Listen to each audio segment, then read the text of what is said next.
జిల్లా కలెక్టర్ గారి ఆదేశానుసారం జిల్లా పౌర సంబంధాల అధికారి గారి నేతృత్వం లోపల ఈరోజు రోడ్డు ప్రమాదాల మీద అవగాహన కార్యక్రమం నిర్వహించడానికి మన గ్రామానికి రావడం జరిగింది. కాబట్టి దయచేసి దూరం ఉన్న వాళ్ళందరూ కొంచెం దగ్గర రావాలన్నా. అయితే ప్రతి ఒక్కరూ వాహనాలపై వెళ్ళేటప్పుడు స్పీడ్గా డ్రైవింగ్ చేయడం కానీ ర్యాష్గా డ్రైవింగ్ చేయడం, యువత అయితే స్టంట్లు చేయడం, ఇవన్నీ చేయడం వల్ల ప్రమాదానికి గురై ప్రాణాలు కోల్పోయే పరిస్థితి ఉంది. కాబట్టి దయచేసి రోడ్ల మీద వెళ్ళేటప్పుడు జాగ్రత్తగా బండ్లు నడపాలి. అలాగే సెల్ ఫోన్ లో మాట్లాడుకుంటూ డ్రైవింగ్ చేయొద్దు. ఒక చేతిలో హ్యాండిల్ ఒక చేతులు పట్టుకుని ఒక చేతి లోపల ఫోన్ పట్టుకొని దయచేసి ఎవరు కూడా డ్రైవింగ్ చేయొద్దు. అలాగే మైనర్లకు మన ఇంటి లోపల దాదాపుగా చిన్న చిన్న పనులకు పిల్లలకు బండ్లు ఇచ్చి ప్రమాదానికి గురయ్యే పరిస్థితిని మనమే కల్పిస్తున్నాం. కాబట్టి పిల్లలకు బండ్లు ఇవ్వద్దు. వాళ్ళకు డ్రైవింగ్ లైసెన్స్ వచ్చే వరకు మేజర్ లైవ్ వరకు ఎవరికి కూడా బండ్లు అనేది చేతికి ఇవ్వద్దు. చేతికి ఇచ్చినట్లయితే 25,000 రూపాయల జరిమానా విధించబడుతుంది. ప్రభుత్వం ఖచ్చితంగా ఇట్లాంటి విషయాల లోపల కఠినంగా వ్యవహరిస్తుందని చెప్పి తెలియజేస్తున్నాం. అలాగే దాదాపుగా చాలా మందికి ఉపాధి మార్గం ఏంటంటే కొంతమంది డ్రైవింగ్ మీదే జీవితాన్ని గడుపుతూ ఉంటారంటే ఇక్కడ నుంచి వేరే ప్రాంతాలకు ప్రయాణికులు తీసుకెళ్ళడానికి మనకు కార్లలో కానీ జీపులలో కానీ ఆటోలలో కానీ లేకపోతే బస్సులలో కానీ డ్రైవింగ్ వృత్తిని ఎంచుకున్న వాళ్ళు దయచేసి ఎవరైనా కానీ వాళ్ళందరూ మాదక ద్రవ్యాలు సేవించి గాని లేకపోతే మందు దాగి గాని ఏదైనా గుట్కా పాన్ మసాలా వేసుకొని గాని బండ్లు నడపద్దు దయచేసి. ఎందుకంటే ఆ మత్తు లోపల మనం బండి స్పీడ్ గా పోతుందో ఎట్లా పోతుందో తెలియకుండా ఉంటది. కాబట్టి ప్రయాణికులని గమ్యం చేర్చాల్సిన మనమే తప్పుదారి పట్టినట్లయితే ప్రతి కుటుంబానికి మనమే వాళ్ళ ఇంటి లోపల ఏదైనా చెడు జరగడానికి మూల కారణం మనమే అవుతాం. కాబట్టి దయచేసి ప్రతి ఒక్కరి విషయాలని గమనించండి. ప్రయాణం చేసేటప్పుడు తగు జాగ్రత్తలు పాటించండి. మాదక ద్రవ్యాలు కానీ మత్తులకు కానీ ఏది కూడా తీసుకొని డ్రైవింగ్ చేయదు. అలాగే బండి మీద ముగ్గురు వెళ్ళడం కానీ ఎవరైనా యువత మన గ్రామం లోపల స్పీడ్ గా ర్యాష్ గా వెళ్తే ఖచ్చితంగా వాళ్ళని మందలించి ఖచ్చితంగా కంప్లైంట్ ఇవ్వండి. ఎందుకంటే ర్యాష్ గా డ్రైవింగ్ చేస్తే ఎవరికైనా ప్రమాదానికి గురైతే వీళ్ళింటి లోపల బాధనే వాళ్ళ ఇంటి లోపల బాధనే. కాబట్టి దయచేసి అంటే ప్రాణం కోల్పోయినా మన ఇంటి లోపల తల్లిదండ్రులకు గర్భశోకం ఉంటుంది. అలాగే ఏదైనా కాళ్ళు చేతులు విరిగినా గానీ వాళ్ళ ఇంటి లోపల జీవోత్సవాలు ఉంటే జీవితకాలం వాళ్ళకు నరకమే. కాబట్టి దయచేసి ప్రతి ఒక్కరూ ప్రయాణం చేసేటప్పుడు తగు జాగ్రత్తలు పాటించండి. ఏవి కూడా సెల్ ఫోన్ కానీ మత్తు పదార్థాలు కానీ తీసుకొని మాత్రం దయచేసి డ్రైవింగ్ చేయొద్దని చెప్పి సందర్భంగా తెలియజేస్తూ ప్రతి ఒక్కరూ మన ఇంటి లోపల పెద్దవాళ్ళు ఎవరైతే ఉన్నారో వాళ్ళందరూ చిన్నపిల్లలకు మన మైనర్లకు ఖచ్చితంగా బండి ఇవ్వద్దండి. బండి ఇస్తే మాత్రం వాళ్ళు బండి నడిపి పోలీసులకు ఇట్లా పట్టుబట్టినట్లయితే 25,000 జరిమానా ఖచ్చితంగా విధించడం జరుగుతుంది. అలాగే మనం 2 వీలర్ మీద వెళ్ళేటప్పుడు ఖచ్చితంగా ద్విచక్ర వాహనం మీద వెళ్ళేటప్పుడు ఖచ్చితంగా మనం హెల్మెట్ అనేది ఖచ్చితంగా ధరించాలి. హెల్మెట్ ఏం చేస్తుందంటే మనకి ఎటువంటి ప్రమాదమైనా కానీ మన తలకు దెబ్బ తగలకుండా మన ప్రాణాలను కాపాడుతుంది. కాబట్టి ఖచ్చితంగా హెల్మెట్ ధరించి మనం ఖచ్చితంగా ప్రయాణం చేయాల్సి ఉంటుంది. హెల్మెట్ ధరించకపోతే కూడా జరిమానా విధిస్తుంది ప్రభుత్వం. అలాగే ప్రతి ఒక్కరూ డ్రైవింగ్ లైసెన్స్ విధిగా తీసుకోవాలి. మరి లేకుంటే ఖచ్చితంగా డ్రైవింగ్ లైసెన్స్ తీసుకోవాలి. డ్రైవింగ్ లైసెన్స్ తీసుకొని మనం వాహనాన్ని నడపాలని చెప్పి సందర్భంగా తెలియజేస్తూ మనం అదేది కార్లలో కానీ మనం పెద్ద బండ్ల లోపల వెళ్ళేటప్పుడు ఖచ్చితంగా సీట్ బెల్ట్ ఖచ్చితంగా ధరించాలని చెప్పి సందర్భంగా తెలియజేస్తూ ఈ కార్యక్రమం ఉద్దేశించి మా అశోకన్న గలం లోపల ఒక మంచి పాట విందాం.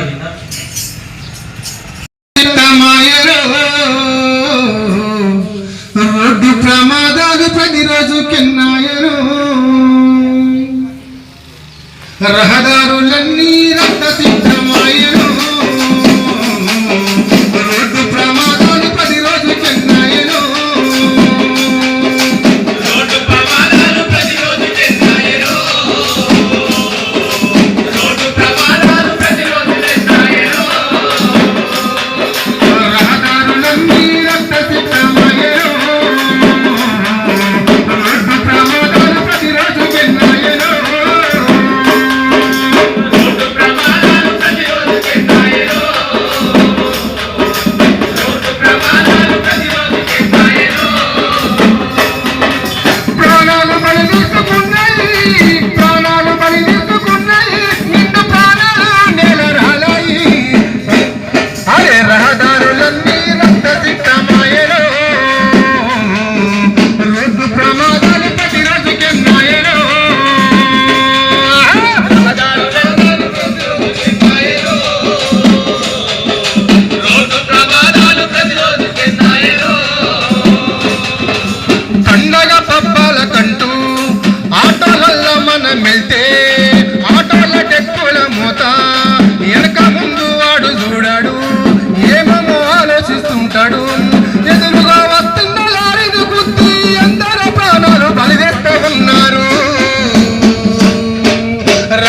రహదారులన్నీ రక్తసిక్తమాయెను. రోడ్డు ప్రమాదాలు ప్రతిరోజు కెన్నాయెను. రహదారులన్నీ రక్తసిక్తమాయెను. రోడ్డు ప్రమాదాలు ప్రతిరోజు కెన్నాయెను. ప్రాణాలు బలి తీసుకున్నాయి, ప్రాణాలు బలి తీసుకున్నాయి, నిండు ప్రాణాలు నెలరాలాయి. రక్తసిక్తమాయెను. రోడ్డు ప్రమాదాలు ప్రతిరోజు కెన్నాయెను. రహదారులన్నీ రక్తసిక్తమాయెను. రోడ్డు ప్రమాదాలు ప్రతిరోజు కెన్నాయెను. డ్రైవింగ్ లైసెన్స్ లేదాయే, సరైన డ్రైవింగ్ రాదాయే. ముందటే నల్లపు రాతలు, వెనకేమో తారల బొమ్మలు. వేగము చేస్తారు, మద్యము సేవించి నడుపుతావు. మద్యము సేవించి నడుపుతావు, మద్యం మత్తులో మనిషి చంపుతావు. రహదారులన్నీ రక్తసిక్తమాయెను.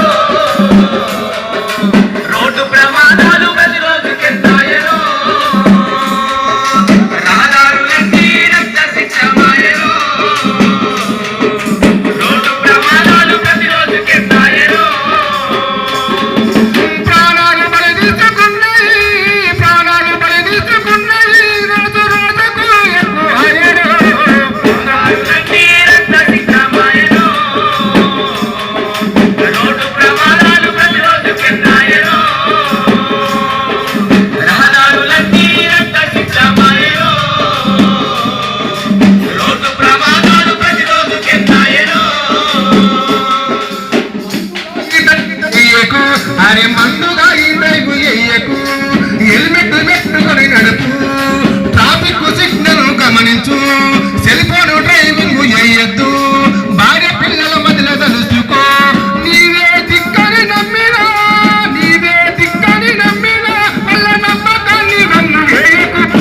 రహదారులన్నీ రక్తసిక్తమాయెను.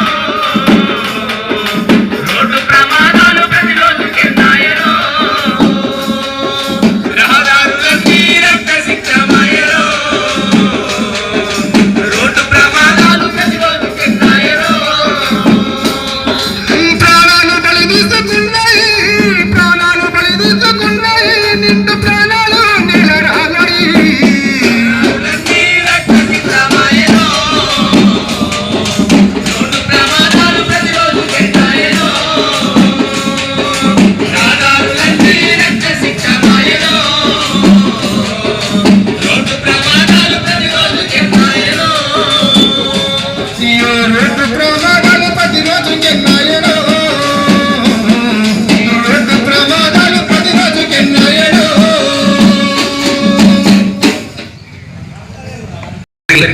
సూచన ఏంటంటే రోడ్డు ప్రమాదాలు దారుణంగా జరుగుతున్నాయి. ఇప్పుడున్న ప్రాణం రేపు ఉంటుందో లేదో తెలియని పరిస్థితి ఉంది కాబట్టి దయచేసి ప్రతి ఒక్కరూ ఈ విషయాలన్నీ గమనించండి. రోడ్డు పైన వెళ్ళేటప్పుడు ట్రాఫిక్ సిగ్నల్స్ ఖచ్చితంగా పాటించండి. ట్రాఫిక్ రూల్స్ పాటించుకుంటూ మనం రోడ్డు మీద వెళ్ళాలి. దాదాపు యువత బాధ్యత వాళ్ళందరి మీద ఉంది. ఎందుకంటే పిల్లలు ఎదిగిన కొద్దీ మన సంబరమే కానీ వాళ్ళు ఇట్లా రోడ్డు ప్రమాదాలకు గురై మాదక ద్రవ్యాలు సేవించి బండి మీద రాషి డ్రైవింగ్ చేసి లారీ కింద బస్ కింద పడితే మనకు అంతులేని బాధ, అది మనకు జీవితాంతం వేడిపోని బాధ. కాబట్టి పిల్లలు వాళ్ళు ఏం చేస్తున్నారు, డ్రైవింగ్ ఎట్లా చేస్తున్నారు అని చెప్పి ప్రతి ఒక్కరు గమనించాలి. వాళ్ళకు బండి అంటే యువతకు బండి ఇచ్చినప్పుడు వాళ్ళ బండ్లు కూడా ఇట్లా ఏ విధంగా ఉంచుకున్నారు, బండి ఎంత నీట్గా ఉంచుకుంటే వాళ్ళంతా నీట్గా ఉన్నట్టు. దాదాపుగా చాలా మంది ఏం చేస్తారంటే వారికి ఏదో దయ్య బొమ్మలు లేకపోతే బండి నంబరు విచిత్రంగా రాయించడం, అదేంది మన ఇంటి మన ఆ డోముకు రాక్షస బొమ్మలు పెట్టుకొని అదేంది మన ముందర మడగర లేకుండా బండ్లు నడపడం, వెనుక మడగర లేకుండా బండ్లు నడుపుతున్నట్టునే వాళ్ళు వాస్తవంగా ఏదో ఒక అలవాటు గురై ఇవన్నీ చేస్తున్నట్టు మనం గమనించాలి. వాళ్ళను సక్రమైన మార్గంలో పెట్టాల్సిన బాధ్యత మన అందరి మీద ఉందని చెప్పి తెలియజేస్తూ, ఎవరైనా కానీ చిన్న నుంచి పెద్ద వరకు ప్రతి ఒక్కరు బండి నడిపేటప్పుడు తగు జాగ్రత్తలు తీసుకోండి. ఎందుకంటే మన మీద మన కుటుంబం ఆధారపడి ఉంది. పిల్లల మీద ఎన్నో ఆశలు పెట్టుకొని వాళ్ళు గొప్పగా చదివిస్తే వాళ్ళు రోడ్డు ప్రమాదాల లోపల చనిపోతే ఆ కుటుంబానికి అంతులేని శోకం ఉంటది. కాబట్టి దయచేసి ఎవరైనా కానీ మనం టూ వీలర్ మీద వెళ్ళేటప్పుడు అంటే ద్విచక్ర వాహనం మీద, స్కూటర్ మీద, బండ్ల మీద వెళ్ళేటప్పుడు ఖచ్చితంగా ప్రతి ఒక్కరు మనకు హెల్మెట్ వాడాలి ఖచ్చితంగా. హెల్మెట్ లేకపోతే మనం ప్రాణం ఎప్పుడు అదైతే అంటే యాక్సిడెంట్ లోపల ఖచ్చితంగా తలకు దెబ్బ తాకిందంటే మనిషి ఏదో జీవోత్సవంలో మారాల్సిన పరిస్థితి ఉంటది. అవునా కాదా? ప్రతి ఒక్కరి విషయాలన్నీ గమనించండి. ఎవరైనా కానీ డ్రైవింగ్ చేసేటప్పుడు తగు జాగ్రత్తలు పాటించండి, ట్రాఫిక్ రూల్స్ పాటించండి, మాదక ద్రవ్యాలు సేవించకుండా బండిని నడపండి. ఎందుకంటే 4-వీలర్ లో వెళ్ళేటప్పుడు కూడా మనం చాలా నిర్లక్ష్యంగా చాలా మంది చూస్తూ ఉంటాం. సెల్ ఫోన్ మాట్లాడకుండా ఒక చేతిలో స్టీరింగ్ పెట్టుకొని బండి నడుపుతూ ఉంటారు. అట్లాంటి పనులు చేయకండి, ప్రమాదాలకు గురి కాకండి అని చెప్పి సందర్భంగా తెలియజేస్తూ ఈ కార్యక్రమం ఇక్కడ నిర్వహించడానికి తెలంగాణ సాంస్కృతిక సారథి కళాకారులు జిల్లా కలెక్టర్ గారి ఆదేశానుసారం జిల్లా పౌర సంబంధాల అధికారి గారి నేతృత్వం లోపల ఈ కార్యక్రమాన్ని ఇక్కడ నిర్వహించడానికి సహకరించిన పంచాయత్ సెక్రటరీ గారికి, పంచాయత్ సిబ్బంది గారికి, గ్రామస్తులందరికీ, ప్రతి ఒక్కరికి, మన వివిధ రాజకీయ నాయకులకు, మాజీ సర్పంచులకు, ఉప సర్పంచులకు, మాజీ ఎంపీటీసీలకు, ప్రతి ఒక్కరికి, వార్డు సభ్యులందరికీ, ప్రతి ఒక్కరికి పేరు పేరున కృతజ్ఞతలు తెలుపుతున్నాం. అందరికీ కార్యక్రమం ఇక్కడ నిర్వహించడానికి సహకరించినందుకు విన్న అన్నలందరూ ఈ విషయాలన్నీ పాటించండి, మేము మీ పిల్లలకు చెప్పండి. వాళ్ళందరూ గొప్పగా ఉండేందుకు, వాళ్ళందరూ గొప్పగా వాళ్ళ జీవితాన్ని గడిపేందుకు వాళ్ళను తీర్చిదిద్దాల్సిన బాధ్యత మనందరి మీద చెప్పి తెలియజేస్తూ ఈ మాట్లాడతాం. మిత్రుడు ఆదిరెడ్డి ఒక 4 విషయాలు మాట్లాడవలసిందిగా కోరుతున్నాం. ఇట్టి కార్యక్రమానికి విచ్చేసిన గ్రామ ప్రజలు, పుర ప్రముఖులు మరియు కలెక్టర్ గారి ఆదేశాల మేరకు వచ్చేసిన తెలంగాణ సంస్కృతి సారథి కళాకారులందరికీ మా గ్రామ పంచాయతీ తరఫున ప్రత్యేక శుభాభినందనలు. మీరు ఇంతకుముందు కూడా మన డెంగ్యూ అప్పుడు ప్రజలకు అవగాహనకు మేము కోరగానే మీరు వచ్చినందుకు థ్యాంక్ యూ. మరొక్కసారి మొన్న రీసెంట్గా భీమారంలో జరిగింది. 31st రోజే ఒక మైనర్ బాలుడు, 16 సంవత్సరాల బాలుడు తాగి 31st రోజు డ్రైవింగ్ చేయడం వల్ల ఒక 49 ఇయర్స్ వ్యక్తి చనిపోవడం జరిగింది. అంటే ఇలా పిల్లలు వాళ్ళకు బాధ్యత లేదు, చదువు లేదు, అసలు అట్లా తయారవుతారు. దాని మీద మీరు అడగగానే వచ్చి మా గ్రామంలో ఈ కార్యక్రమం నిర్వహించేందుకు మీ అందరికీ ప్రత్యేక ధన్యవాదాలు. Thank you.